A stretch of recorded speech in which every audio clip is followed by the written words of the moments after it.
Welcome to your miracle moment. I'm Marcy Shimoff. And I'm Dr. Sue Morter, and together we're the co-leaders of your Year of Miracles, where we teach thousands of women around the world how to live in the miracle zone, the place of synchronicities and flow, where you're creating the conditions in your life where miracles can occur. And today's miracle moment is about leading your life with an open heart. Now, in our teaching, we teach in your Year of Miracles that we have 5 foundations for what we call living in the miracle zone. And one of these 5 foundations is to lead with an open heart. Leading with an open heart is lovingly practicing for gratitude and forgiveness and compassion and kindness. It's about giving and receiving in balance. When we look at the people who are really living miraculously, and think about it in your own life, you look at the people who are living the most miraculously. Do any of them have a closed heart? No, you cannot live a miraculous life with a closed heart. So really living open-heartedly is so important. Now, it doesn't mean that those people who are living in the miracle zone with an open heart, it doesn't mean that they don't have challenges in their life. It doesn't mean that everything is always going their way. It means that whatever happens to them, they're still coming from it with an open heart. And even if their heart is feeling sadness or feeling grief, they're allowing that to be there, but they're living with an open heart and not letting their experiences shut down their heart. And Dr. Sue, you know a whole lot about how to help people get grounded in their heart so that they can live with an open heart. So if you would share with us a tool to really build the circuitry for living with a more open heart, that would be great. Oh, absolutely. It's all about the approach. It's about the come from. But that approach is easier if we're coming from an anchored place vibrationally in our own whole being, deep inside our core. We have to be grounded in the body, which grounds us to the earth. Our body allows us to filter so much energy in such a grounded way. It is truly amazing. So all you have to do is make the trip from your head to your heart, which can seemingly be a long trip for us sometimes, but it isn't that difficult, and go beneath our heart even and tether more deeply in our body. If we can breathe in the belly right now, we'll begin to actually activate this grounding. So when you're wanting to have an open heart, it's easier to do if you'll breathe down below the heart and anchor yourself or tether yourself lower in the body, because the energy is flowing through this place. And if we'll allow ourselves to anchor there, we'll have access to it. So when you're wanting to have an open heart and to be loving and kind and generous and caring, one of the most important things that you could possibly do instantly is to allow that to apply to you personally, and that you can be loving and kind and generous any moment, any day, any time.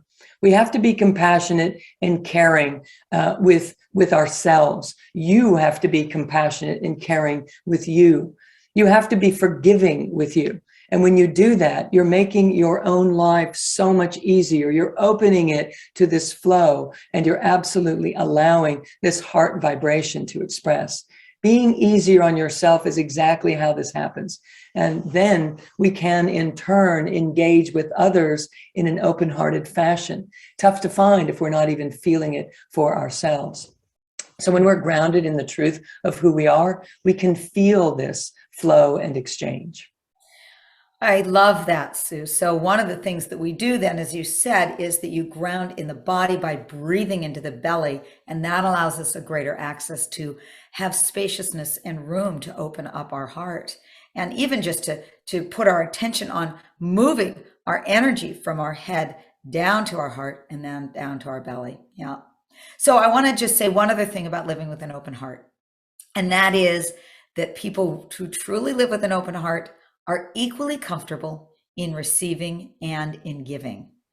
Often what we find is that people are way more comfortable with one of those modes. And in the work that we've done, what we've seen is, I'd say that women very often are more comfortable in the giving mode.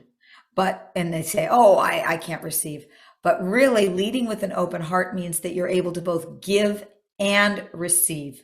So if you have any problem in giving, or if you have any problem in receiving, either case, we have an invitation to you over the next week. And that is to make that trip from that most important trip from our head down to our heart. As Dr. Seuss said, breathe in the belly to ground your life in your heart and see how your life feels when you're actually putting your attention on leading with an open heart. Just do it as an experiment. That's what I say. Use your own life as an experiment and see how it works.